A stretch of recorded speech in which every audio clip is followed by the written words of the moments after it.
Cierra tus ojos, por favor. Te damos gracias en esta hermosa mañana, Señor. Estamos sedientos de escuchar tu palabra. Por favor, permítenos en este momento prestar total atención a lo que tu palabra nos va a indicar. Señor, ilumina nuestra mente para que estemos muy atentos a esa luz y que esa luz penetre en esas áreas oscuras, en esas áreas donde hay confusión, en esas áreas donde necesitamos, Señor, comprender el diseño auténtico, el diseño real del bendito evangelio, y que a través de la exposición de tu palabra haya vida sobre nosotros, y esa vida también la podamos proyectar hacia los demás, con los que están con nosotros en casa, con nuestros vecinos, con nuestros compañeros de trabajo, de estudio, Señor, aún con nuestros hermanos en la fe. En cualquier escenario donde nos movilicemos, Señor, permítenos que esa luz que trae libertad a nuestro corazón y que nos hace crecer y madurar, la podamos proyectar también en otros. Te damos toda la honra y toda la gloria. Amén y amén. Denle un aplauso al Señor en esta mañana. Bendito sea el nombre del Señor. Y saludamos a todos nuestros hermanos que también se conectan en este momento para recibir la palabra. Es siempre para nosotros un gran gozo recibirles en este canal y saber que también nos sigue desde cualquier parte del mundo. Que Dios les bendiga y vamos a prepararnos para lo que Dios nos va a hablar. Hoy vamos a enfocar una enseñanza que la he titulado La promesa que rompe la maldición. ¿Cómo se llama? Dos palabras claves para tenerlas muy presentes: promesa y maldición, ¿sí? Y quiero que por favor tenga eso bien claro, porque usted va a encontrar la relación que existe entre estas dos palabras, promesa y maldición. Cómo una promesa tiene un poder tan, pero tan superior que puede romper una terrible maldición. Y por eso quiero que vayamos en el orden del estudio de Gálatas al capítulo 3, versículos 6 al 14. Gálatas capítulo 3, versículos 6 al 14. Voy a hacer lectura en favor de todos ustedes y quiero que por favor sigan muy atentamente cada versículo. Dice la bendita palabra del Señor: Así Abraham creyó a Dios y le fue contado por justicia. Sabed por tanto que los que son de fe, estos son hijos de Abraham. ¿Quiénes son hijos de Abraham? Los que son de fe.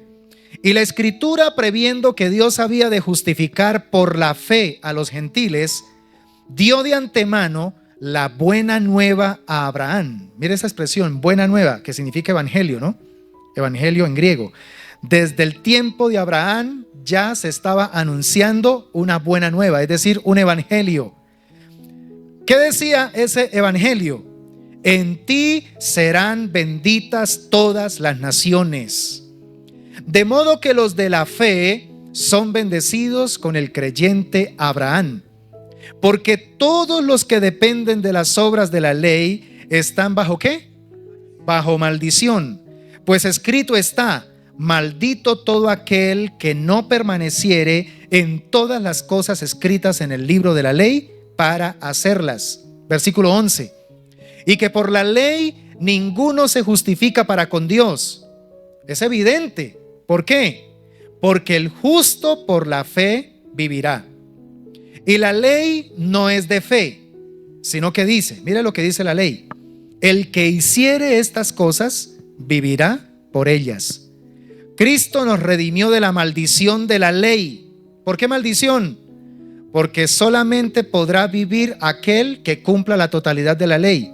Y como nadie, desde que nació hasta que murió, ha podido ni podrá cumplir la exigencia de la ley, pues entonces estamos bajo esa maldición. Pero Cristo nos redimió de esa maldición, hecho por nosotros maldición, porque está escrito: maldito todo el que es colgado en un madero. Y versículo 14: para que en Cristo Jesús la bendición de Abraham alcanzase a los gentiles, a fin de que por la fe recibiésemos la promesa del Espíritu. Gloria al Señor. Hay una tremenda riqueza en estos versículos, hermanos, y yo sé que hoy vamos a salir muy desafiados para seguir entendiendo y comprendiendo el verdadero evangelio. Hay algo central entre los versículos 6 y el 14, y es que tanto la justicia como la bendición vienen solo por la fe. Amén. ¿Vienen por qué? No vienen por el esfuerzo humano, vienen es por la fe. Por eso, el propósito que quiero plantear a través de este sermón es que podamos romper la mentalidad de mérito. A ver, diga conmigo, debo romper toda mentalidad de mérito. Y la idea es que como iglesia, mis hermanos, podamos descansar en la obra completa de Cristo. Esa es la idea, ¿sí? Rompamos esa mentalidad de mérito que nos esclaviza con respecto a la recepción de la salvación y podamos empezar a descansar en la obra completa, en la obra perfecta que ya hizo nuestro Señor Jesucristo por nosotros. Yo creo y estoy muy convencido de que nos ha tocado vivir y convivir con una cultura donde todo se gana. El patrón de conducta que más impera en cualquiera de los escenarios donde nosotros nos conducimos a diario es precisamente el de la condicionalidad, ¿sí? Tenemos que entonces todo el tiempo estar mirando a ver cómo me puedo ganar eso que quiero, eso que deseo. Al punto, mis hermanos, y no sé si usted lo ha experimentado, que cuando alguien se acerca a usted y le hace un regalo del cual usted dice, uy, no, pero esto es como mucho, usted se siente incómodo, ¿sí? Y se siente inmerecedor, usted se siente, no, qué pena, no puedo recibírselo, ¿sí? Me siento muy mal haciendo eso. ¿Por qué? Porque vivimos en una cultura donde todo se gana. El reconocimiento hay que ganarlo. El respeto hay que ganarlo. Las oportunidades hay que ganarlas, ¿sí? Y todo así sucesivamente. Todo lo que tiene que ver con la cotidianidad se gana. Y lo triste de esa mentalidad es que se ha permeado también en la fe, ¿sí? La fe también ha sido permeada al punto donde en nuestra relación con Dios estamos creyendo todo el tiempo que para que Dios me ame, tengo que hacer algo para Él, ¿cierto? Si hago más, entonces Dios me va a aceptar más, ¿cierto? Pero Gálatas capítulo 3, que es el capítulo que estuvimos leyendo al comienzo del ayuno, y específicamente estos versículos del 6 al 14 nos dice algo radical. Y escríbalo ahí, por favor, para que no se le olvide. No se trata de hacer, se trata de creer. A ver, otra vez. No se trata de hacer, se trata de creer. Y quiero, para empezar como a generar una fijación de esta verdad en su mente y en su espíritu, que miren por favor la siguiente imagen. Hay una imagen muy famosa en la historia de los Estados Unidos. ¿Ya la están viendo? Es la imagen de un niño pequeño jugando debajo del escritorio del presidente de la nación más poderosa del mundo, ¿sí? Resulta que ese niño era nada más ni nada menos que John F. Kennedy Jr., ¿sí? Hijo del presidente famosísimo conocido como John F. Kennedy. La historia cuenta que mientras su padre gobernaba el país, mientras su padre tomaba decisiones de alto nivel, no solamente para su nación, sino para el mundo entero, por ser potencia, mientras su padre dirigía reuniones importantísimas, su hijo entraba a la oficina, se metía debajo del escritorio y jugaba como si nada. ¿Sí lo ven ahí? Ahí debajito del escritorio del papá. Ahora, ¿por qué este niño hacía esto? Primero, él no lo hacía ni como visitante, y no estaba allí tampoco como empleado, y él no estaba allí como alguien que tenía que ganarse el derecho para poder entrar. Él estaba allí, ¿sabe por qué? Porque era el hijo del presidente. ¿Entiende eso? Era el hijo del presidente. Entonces, como era el hijo del presidente, Él no necesitaba permiso para merecer ese lugar. Como era el hijo del presidente, él no necesitaba demostrar que era digno para estar allí cerca de su padre. Ahora quiero que pienses, por favor, en esto. La identidad de este niño no se basaba en los méritos que de pronto él tenía que hacer para que su padre lo aceptara. La identidad de este niño se basaba era justamente por eso, porque era el hijo del presidente. ¿Sabe que muchos creyentes hoy día, lamentablemente, están viviendo como si estuvieran fuera del despacho? ¿Cierto? Hay muchos creyentes hoy día que están tocando a la puerta todavía, están todavía pidiendo permiso, están tratando de hacer méritos para que Dios los acepte, para que Dios los ame, para que Dios tenga misericordia. Y se nos olvida, mis hermanos, algo fundamental del evangelio, y es que cuando en Cristo ya hemos sido hechos hijos. En Cristo ya somos hechos hijos. ¿Qué dice Juan 1:12?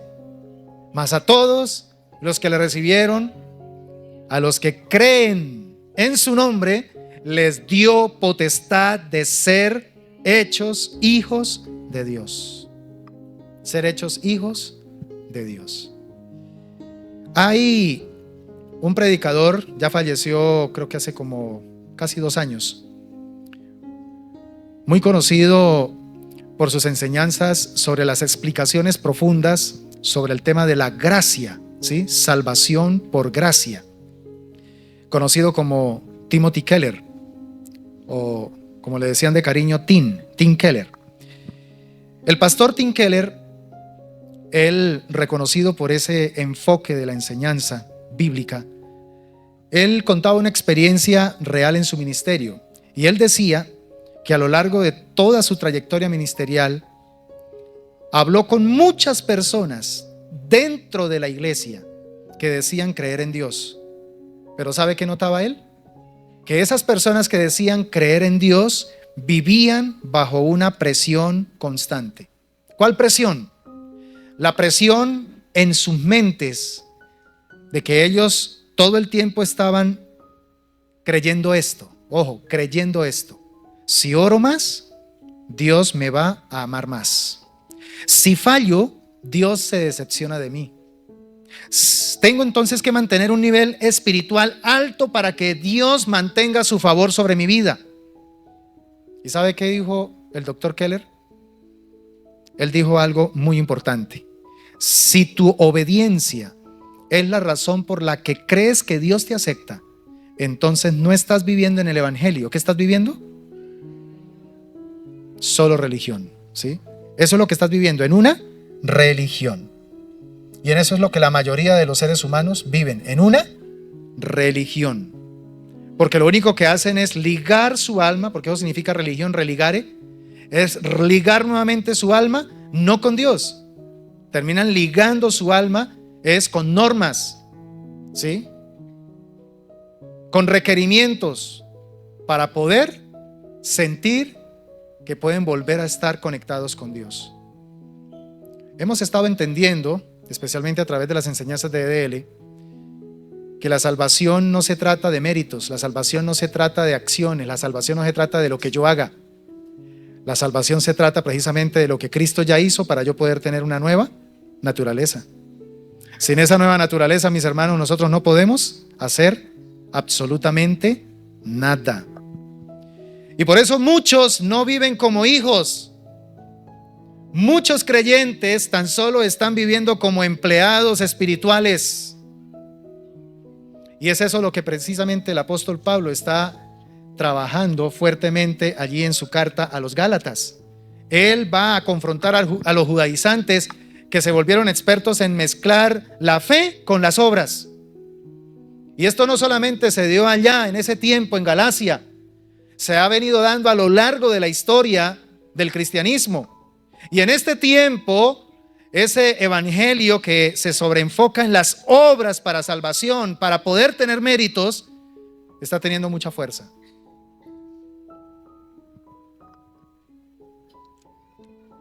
Y bueno, lo interesante aquí es que Pablo siempre va a utilizar experiencias para ir explicando de una manera muy vívida esta verdad tan poderosa de la gracia de Dios para salvación. Primero él apela a su propia experiencia. ¿Se acuerda cuando estuvimos estudiando la experiencia de Pablo camino a Damasco? Luego apela a la experiencia de los mismos Gálatas, cómo ellos tuvieron en sus inicios en la fe cristiana un conocimiento del verdadero evangelio. Y ahora entonces, para confrontar a los judaizantes, Pablo es supremamente estratégico y no va a utilizar a Moisés como ejemplo. Él va a ir más atrás. Él va a usar a Abraham, nada más ni nada menos, al padre del pueblo judío. Va a utilizar esa figura y se va a enfocar en los próximos versículos. Nos vamos a dar cuenta cómo él va a utilizar entonces la experiencia que tuvo Abraham con Dios. Una experiencia que no se limitó a la ley, porque todavía no había ley en ese momento, ¿sí? Sino que fue una experiencia de fe. Abraham demuestra que la relación con Dios siempre fue una relación de fe y no una relación por sistema, por obras, por religiosidad. Así que acompáñeme por favor y vamos a mirar en la exposición del texto, vamos a mirar tres cosas fundamentales. La primera es que la justicia viene por la fe. Esto está en los versículos 6 al 9, por favor. Diga conmigo, la justicia viene por la fe. Dice el versículo 6, así Abraham creyó a Dios y le fue contado por justicia. Por favor, tenga eso bien presente. Así Abraham creyó a Dios. En el momento en que Dios le da una promesa, ¿qué es lo que ocurre? ¿Abraham se pone a hacer algo? ¿Qué es lo que hace en realidad Abraham? Le cree a Dios. ¿Entiende eso? Y como él, en el momento en que está recibiendo la promesa, le cree a Dios, esa creencia en Dios, creencia en lo que Dios le dice que él va a hacer, se convierte en justicia. Entonces aquí encontramos el fundamento de nuestra fe, mis hermanos. Por favor, esto parece básico, pero hay que revisar los fundamentos. El fundamento, mire que no dice que Abraham trabajó, no dice que Abraham obedeció primero. Lo que dice aquí es muy sencillo, creyó. Lo que quiere decir entonces, hermanos, que la justicia no se produce, la justicia se recibe. La justicia no se produce. Estas son cositas que tenemos que nosotros ir escarbando en cuanto a nuestro corazón. Para ser justo, ¿yo qué tengo que hacer? Para ser justo delante de Dios, ¿yo qué tengo que hacer? Creer, ¿cierto? Pero esa creencia tiene que estar enfocada ¿en qué o en quién? ¿En quién? En Cristo, ¿verdad? Por eso la justicia no se produce, la justicia se recibe. ¿Por qué? Porque yo la creo. El versículo 7 dice, sabed por tanto que los que son de fe, estos son hijos de Abraham. Mira esta expresión, los que son de fe. Esos que son de fe ya tienen una identidad. Nuestra identidad se basa no por lo que yo logre hacer para Dios, por mis méritos, por mis propias experiencias. No, mi identidad se basa es precisamente porque soy de fe. ¿Por qué soy de fe? Porque he creído en lo que Cristo ha hecho por mí en la cruz de Calvario. Entonces diga conmigo, mi identidad no viene por linaje, mi identidad viene por fe. Porque en este contexto también es muy importante entender que aquí entonces los judíos que tienen sangre directamente de Abraham no pueden sentirse superiores al resto de la humanidad, ¿sí? Pero tampoco, mis hermanos, a nosotros esto nos debe servir como argumento para menospreciarlos a ellos. porque es ahí donde hay que manejar ese equilibrio. Hubo una teología que empezó a construirse desde muy temprano en la fe cristiana, en la historia de la iglesia, que es conocida como la teología del reemplazo.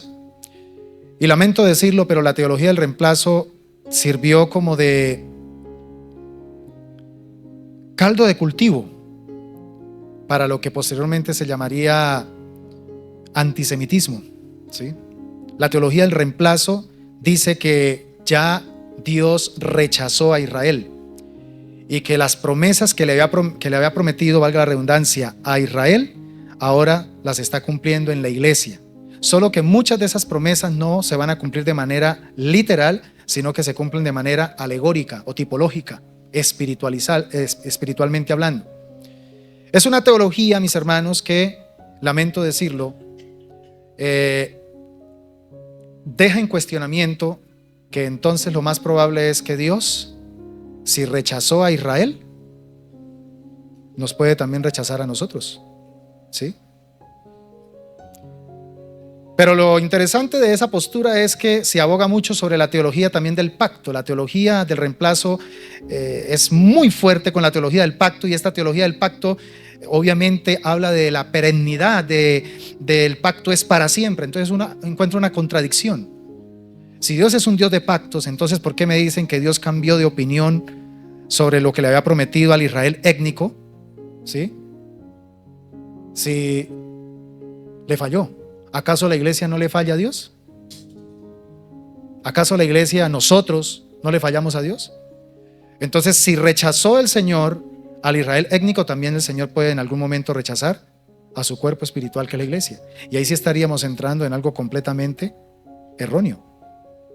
Entonces son cosas, hermanos, donde si no se saben utilizar versículos que se sacan de su contexto para convertirlas en un pretexto, entonces salen ahí las herejías.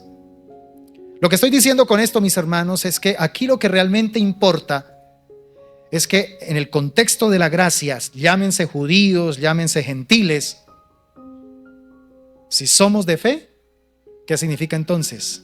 Somos hijos de Dios. Amén. Somos hijos de Dios. Sabemos que el Israel étnico está en un tiempo donde está adormecido espiritualmente. Eso lo dijo Pablo, Romanos 9 al 11. Pero ya va a llegar el tiempo donde el Señor, por su misericordia, va a volver a despertar a Israel étnico, ¿sí? Para ese tiempo, la iglesia, la desposada del Cordero, estaremos disfrutando de las bodas del Cordero, ¿sí? Porque es un trato, porque Dios decidió tratar con Israel y lo hace hasta el final, porque la buena obra que comenzó en ellos la va a perfeccionar, ¿sí? Así como lo hizo también con su pueblo espiritual, la iglesia. El versículo 8 dice: y la Escritura, previendo que Dios había de justificar por la fe a los gentiles, mire la expresión, justificar por la fe. Este versículo lo que me está diciendo, y me encanta saber que esto es así, es que Dios no es un Dios que le gusta improvisar. Él no improvisa. Hoy les enseñé a los estudiantes del EDL que la salvación fue planeada desde antes de la fundación del mundo, ¿sí? Y desde antes de la fundación del mundo es que fue el Cordero inmolado, porque una cosa es inmolado y otra cosa es sacrificado, ¿sí? Pero el Cordero fue inmolado desde antes de la fundación del mundo, porque Dios en su presencia sabía que nosotros, cuando fuésemos creados y viniésemos a esta tierra, fallaríamos. Y la razón de nosotros al haber sido creados es porque Dios nos creó para estar presente en su presencia, que es eterna. Pero el pecado tiene el poder de romper esa presencia. Y por eso desde antes de la fundación del mundo es que Dios decide también planear la salvación. Porque si no, entonces ¿para qué nos crea? Si sabe que vamos a terminar saliendo de su presencia. No tendría sentido. En ese sentido, hermanos, la salvación es poderosísima, muy grande. Por eso dice: y la Escritura, previendo que Dios había de justificar por la fe a los gentiles. Diga conmigo: Dios no ha improvisado la salvación. Diga conmigo: Dios ya la había anunciado. ¿Cómo anunció la salvación desde antes de la fundación del mundo? Inmolando al Cordero. Wow, esto es maravilloso. Y versículo 9. De modo que los de la fe son bendecidos. Esta expresión, subráyela por favor, son bendecidos. Y tenga en cuenta esto en el contexto de lo que estamos hablando de la salvación por gracia.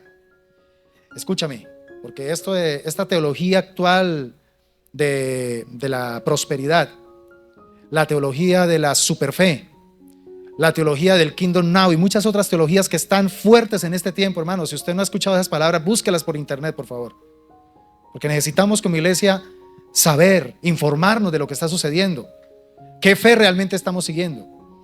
Estas teologías, lamentablemente, están todo el tiempo lanzando como dardos, como información errónea, de que la bendición es una recompensa, la bendición es algo que usted tiene que perseguir, la bendición es algo que usted tiene que lograr, la bendición es algo que usted tiene que merecer.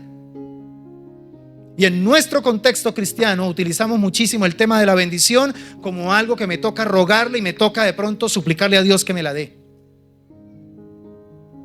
¿Sabe? La bendición no es recompensa, la bendición es herencia. ¿Lo entiende? La bendición no es recompensa, la bendición es herencia. Ahora, lo segundo que encontramos en la exposición de estos textos es que la ley produce maldición. Vamos a mirar los versículos 10 al 12. La ley produce maldición. Comencemos con el versículo 10. Porque todos los que dependen de las obras de la ley están, ¿bajo qué? Mire, note la expresión que dependen. Depender es un sistema de fe, pero mal enfocado, ¿sí? Cuando uno depende de algo o de alguien es porque tiene una creencia. Algo lo liga a eso.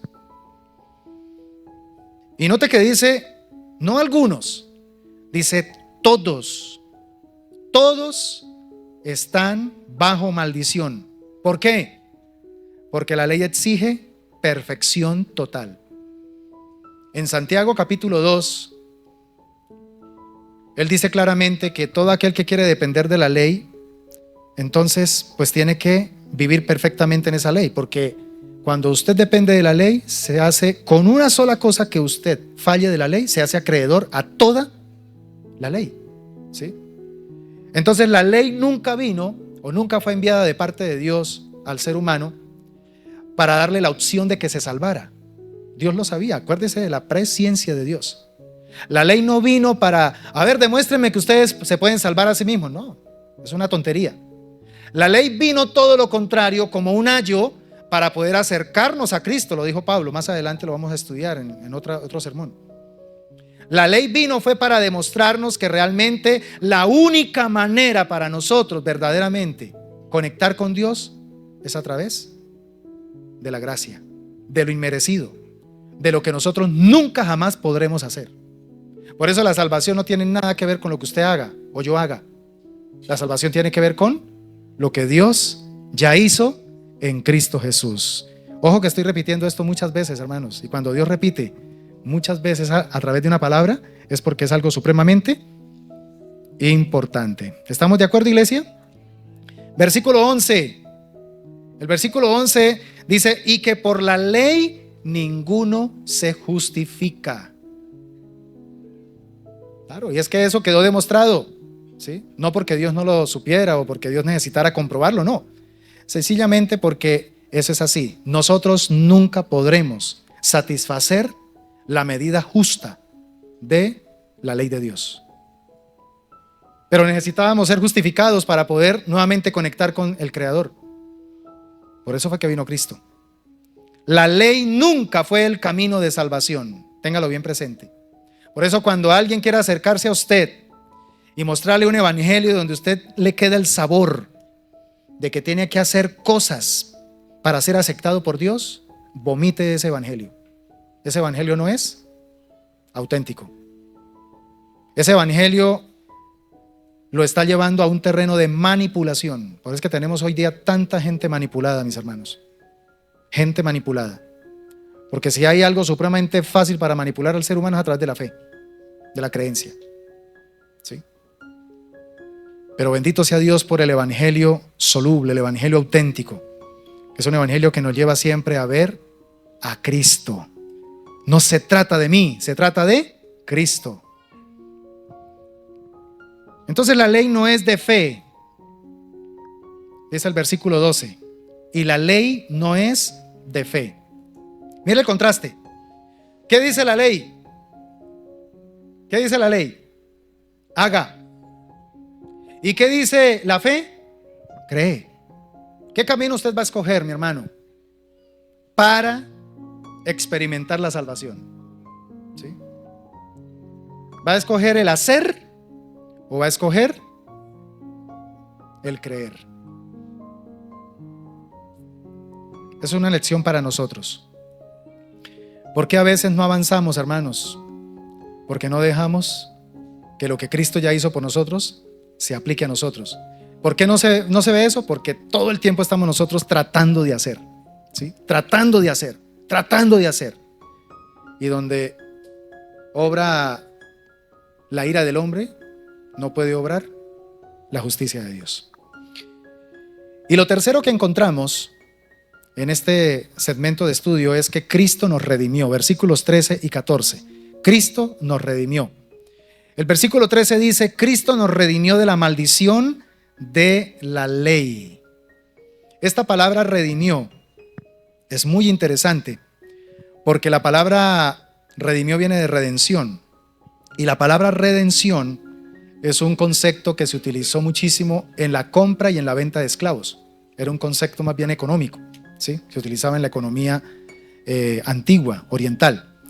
Entonces, cuando dice que Cristo nos redimió, la manera para poder redimir era pagar un precio, ¿sí? Y al pagar ese precio generaba una sustitución. Y eso fue lo que Cristo hizo. Él pagó un precio por nosotros. Al pagar ese precio, entonces Él pudo tomar nuestro lugar. ¿No le parece esto maravilloso, iglesia? Él tomó nuestro lugar. Ahora, no significa que el Señor, en ese momento en que está en la cruz, se convirtió en un pecador. No, Él se hizo pecado por nosotros. Dice la palabra que es diferente, ¿sí? Fue hecho pecado por nosotros.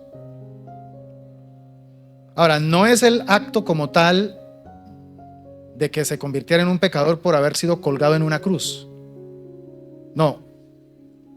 Lo que hizo que Él fuese hecho pecado por nosotros es porque Él tomó nuestro lugar, ¿sí? Por eso es el Cordero de Dios que quita el pecado del mundo, porque tomó nuestro lugar. En el Antiguo Testamento, por ejemplo, en la cultura judía no se hablaba de cruz, se hablaba era de un madero. Y los reos de muerte entonces eran colgados en ese madero y se dejaban colgados, algunos sin cabeza, algunos sin de pronto algunas extremidades. Pero aún en esos momentos se les dejaba, o los familiares podían bajar el cuerpo antes de que anocheciera, ¿sí? Y darle sepultura. En el tiempo de Cristo, pues obviamente el que imperaba era el Imperio Romano. La práctica ya no era un madero como tal, sino una cruz, ¿sí? Una cruz donde eran dos palos, uno vertical y uno horizontal. En ese lugar, por eso no nos compliquemos si fue en un madero o fue en una cruz, porque a veces hay religiones que dicen: no, es que Jesús murió fue en un madero, que la Biblia habla de un madero. O sea, no nos enredemos con el elemento cultural en el cual fue colgado Jesús. Aquí lo que realmente importa es que en el momento en que Él entrega su vida, lo hace por nosotros, ¿sí? Él nos redimió, nos sustituyó. ¿Y para qué lo hizo, mis hermanos? Mira el versículo 14. Para que en Cristo Jesús la bendición de Abraham alcanzase a los gentiles. Ese fue el alcance de la redención. Lo que era promesa ahora se hace una realidad en la persona de Cristo. Por eso hablábamos hoy de que la salvación planeada luego es consumada. ¿En dónde? El que se inmoló desde antes de la fundación del mundo, es decir, el que se ofreció, el que se presentó voluntariamente, ahora se sacrifica en el Calvario por nosotros. Ya se hace una realidad. Ahora, lo lindo de esto, hermanos, es que hay registros históricos, amén. Porque alguien puede decir, sí, esa es la creencia de ustedes, que eso es una religión, una filosofía.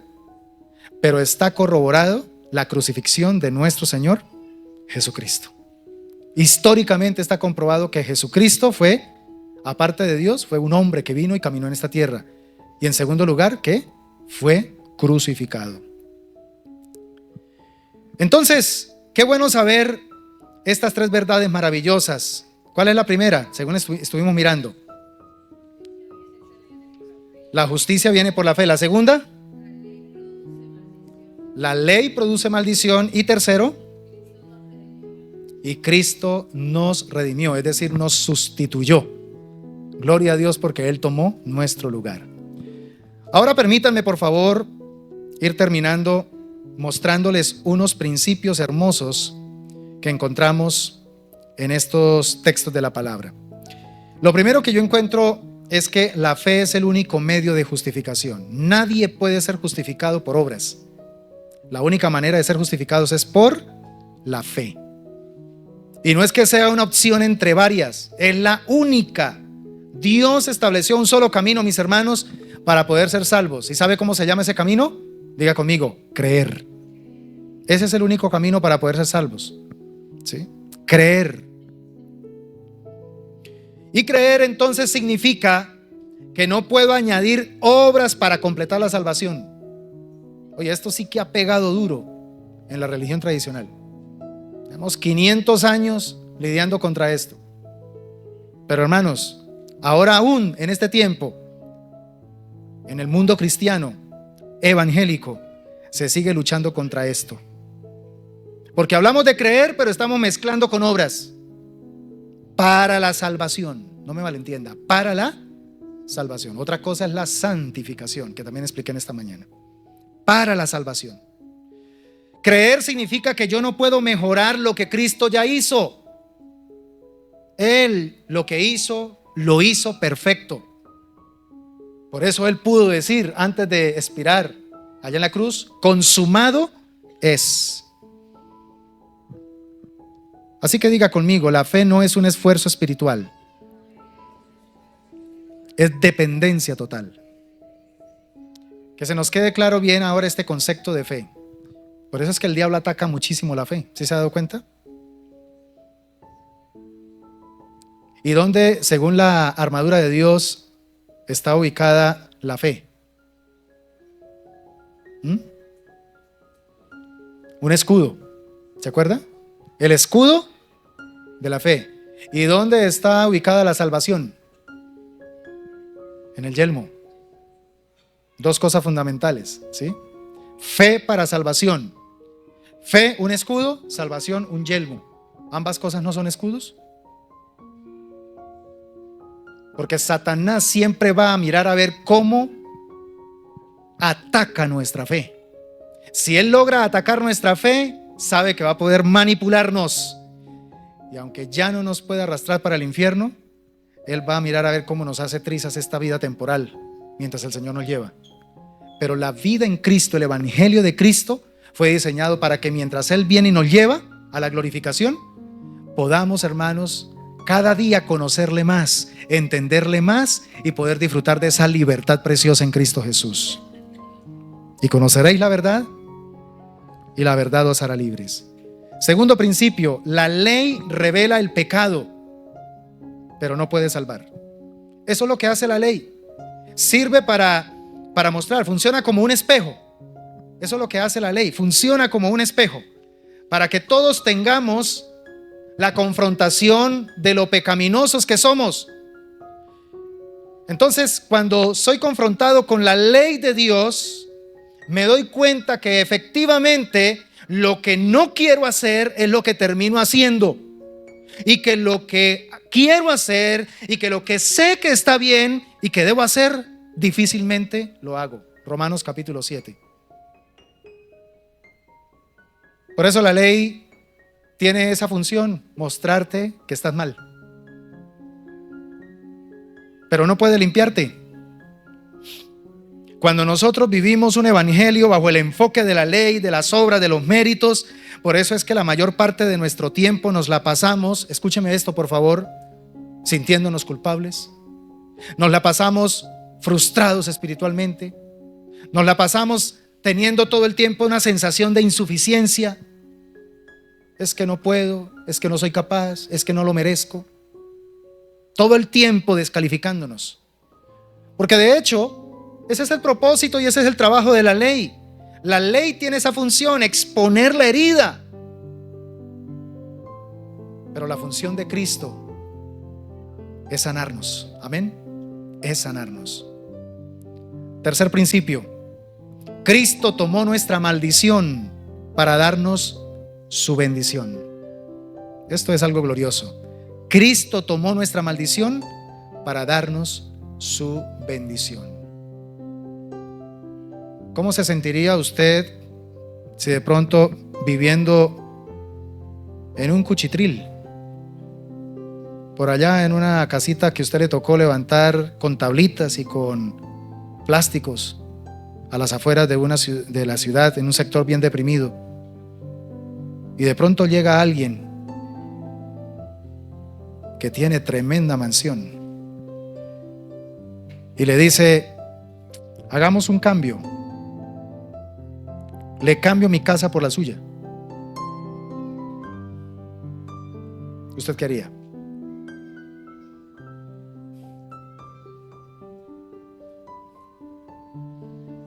La tendencia natural del ser humano es a, primeramente, reaccionar como incredulidad, ¿cierto? Usted me está tomando el pelo, ¿cierto? Usted está burlando de mí, ¿cierto? No, es en serio. O sea, yo tengo una mansión, ¿sí?, en uno de los sectores más exclusivos de la ciudad, y he tomado una decisión: que me cambies tu casa por la mía. Tú te quedas con la mía y yo me quedo con la tuya. Hermanos, eso fue lo que hizo Dios por nosotros. Pero ¿sabe cuál es la tendencia de nosotros? No lo creemos. No lo creemos porque el espíritu religioso, el espíritu de la ley, te hace sentir que no lo mereces, que no es cierto, que eso es falacia. Y más bien tú dices: no, prefiero seguir con mi cuchitril. Prefiero seguir viviendo a como estoy acostumbrado. Me acostumbro, me adapto a eso. Hermanos, Cristo tomó nuestra maldición para darnos su bendición. ¿Sabe qué es maldición? Si bendición significa presencia de Dios, pues maldición significa ausencia de la presencia de Dios. Recuerden lo que les dije del cordero inmolado. ¿Por qué tuvo que inmolarse desde antes de la fundación del mundo, desde antes que se creara los cielos y la tierra y todo lo que en ellos hay, incluido el ser humano? ¿Por qué desde antes de la fundación del mundo tuvo que inmolarse el cordero? ¿Por qué? Es decir, ofrecerse. Lo he dicho hoy en varias ocasiones. Porque la razón por la cual Dios nos creó a nosotros los seres humanos es para que estemos presentes en su presencia. Para eso Él nos creó, para que estemos con Él. Por eso hablamos de tener una comunión íntima con Él. Para eso Él nos creó. Pero Dios sabía que por la decisión que tomaríamos de rechazarlo a Él, rechazando su verdad, entonces fallaríamos. Y al fallar en obedecer a Dios, fallaríamos también en el propósito para el cual fuimos creados. Y por esa razón entonces Cristo tiene que inmolarse. Porque desde ese momento en que Dios lo sabía, Él sabía que nosotros íbamos a optar por la maldición en lugar de la bendición. Íbamos a optar por ausentarnos de la presencia de Dios y seguir nuestros propios caminos. Y Dios dice: eso los va a llevar a una eternidad sin mí. Un ser humano que vivirá por los siglos de los siglos alejado de la presencia de Dios es un ser humano sin propósito, para siempre. Para siempre. ¿Ha pensado en eso? Ese es el infierno de los infiernos. Pero Cristo tomó nuestra maldición, es decir, Cristo tomó esa realidad donde estábamos ausentes de la presencia de Dios y ahora nos regala algo, y es la posibilidad de volver a estar en la presencia de Dios.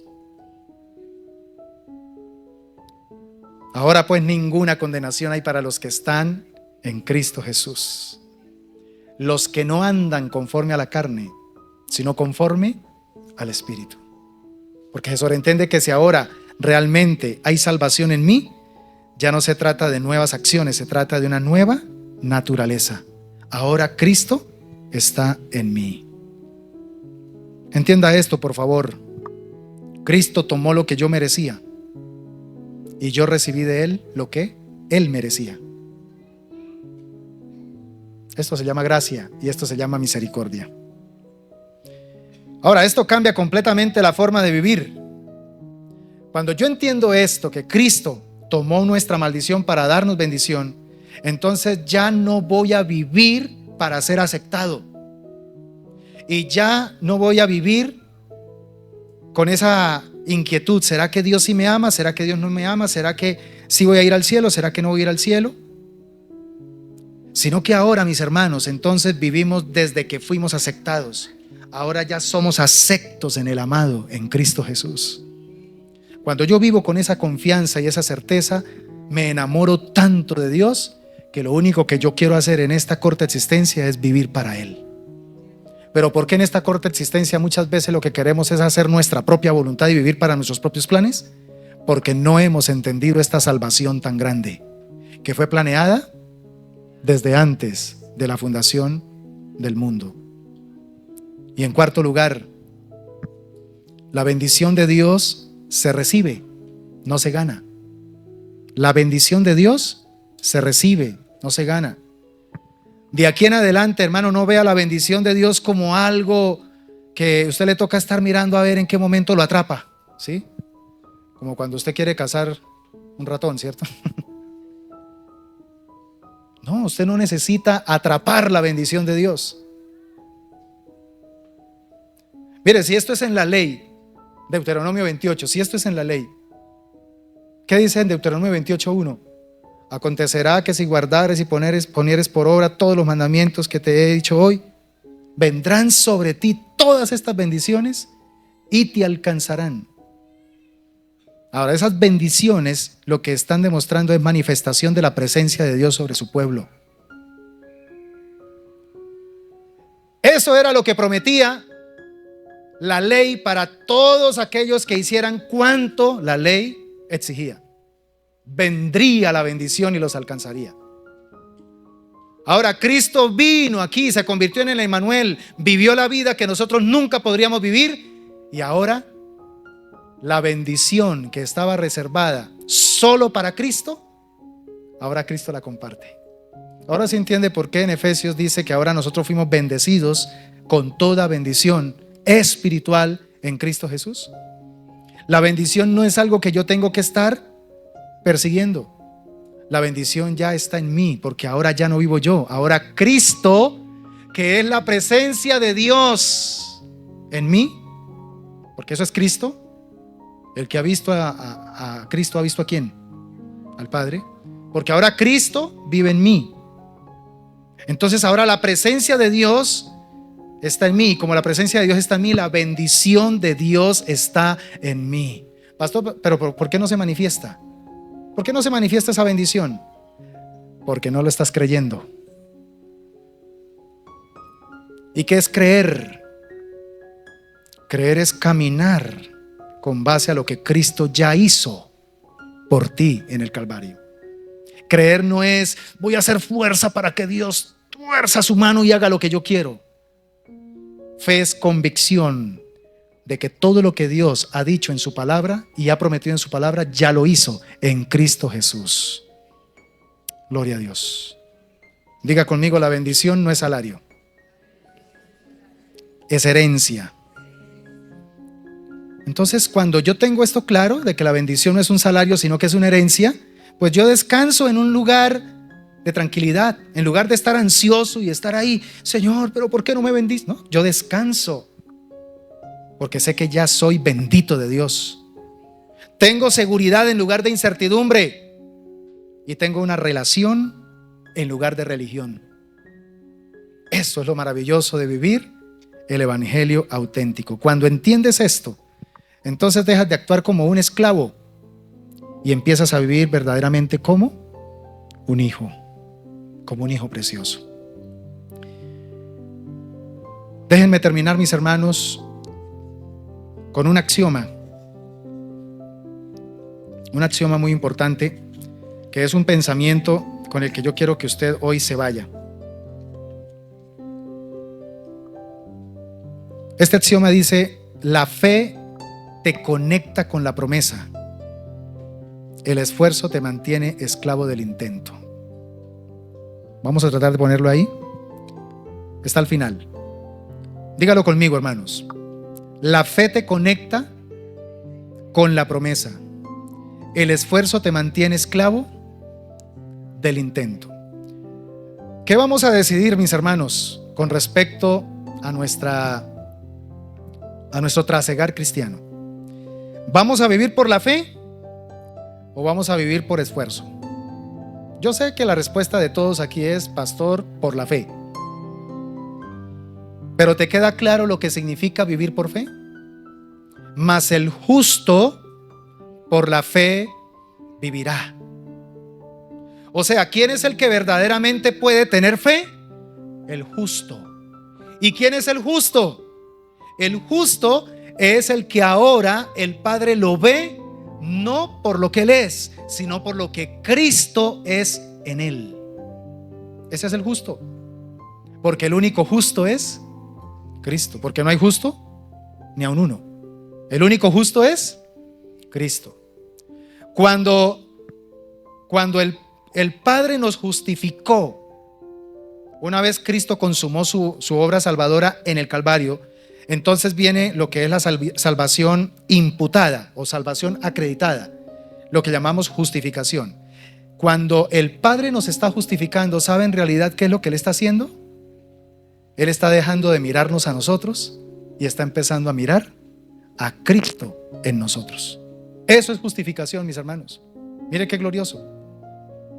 Pero el diablo quiere que todo el tiempo nosotros sí sigamos clavando la mirada en nosotros mismos. Y cuando nos miramos a nosotros mismos para salvación, nos deprimimos. Y por eso es que todo el tiempo estamos en esa andanza. ¿Será que la salvación sí se pierde o no se pierde? Arminianos, calvinistas, van 500 años y siguen peleando. Porque reducimos la salvación a un algo, a una cosa, cuando la salvación es alguien, es Cristo en nosotros. La salvación no es algo que yo logré hacer, es alguien quien ha venido a habitar mi vida completamente, Cristo Jesús. Por eso, iglesia, conéctate con la promesa, porque esa promesa, si usted mira y revisa bien la escritura, se va a dar cuenta que es Cristo Jesús. Esa promesa es Cristo Jesús. Lo que se prometió desde allá, desde antaño de la creación, esa promesa en la cual serían bendecidas toda la familia de la tierra, se está hablando de Cristo. Gloria a Dios, porque ya estamos en el cumplimiento de esa promesa, hermanos. Ahora estamos en Cristo Jesús, y porque estamos en Cristo Jesús, somos salvos. Dígale a la persona que está a su lado: eres salvo en Cristo Jesús. Cierra tus ojos, por favor. Padre, te damos gracias. Parecen enseñanzas básicas, pero cuando empezamos a escarbar más a profundidad cada texto, nos damos cuenta, Señor, de que hay cosas que no las teníamos tan precisas, y que en el diario vivir el enemigo ha tenido éxito en convencernos de algunas cosas diferentes a la verdad verdadera, valga la redundancia. Hemos vivido un evangelio donde a veces nos sentimos en desasosiego, en angustia, en zozobra, porque el mayor énfasis que hemos recibido es el énfasis de lograr algo, de alcanzar algo, el énfasis de merecer algo, el énfasis del mérito. Y esto nos ha aislado del verdadero disfrute del propósito para el cual fuimos creados, tu presencia. Si entendiéramos que cuando se habla de salvación, esa que fue planeada desde antes de la fundación del mundo, el propósito de esa salvación era recuperar lo que nosotros echaríamos a perder, la presencia de Dios, estar presentes en la presencia de Dios. Si entendiéramos eso, entonces valoraríamos una salvación tan grande, la que hizo Cristo por nosotros, y empezaríamos a enfocarnos y a gravitar toda nuestra existencia en torno a Cristo, porque es lo que verdaderamente le entrega razón de ser a nuestra existencia.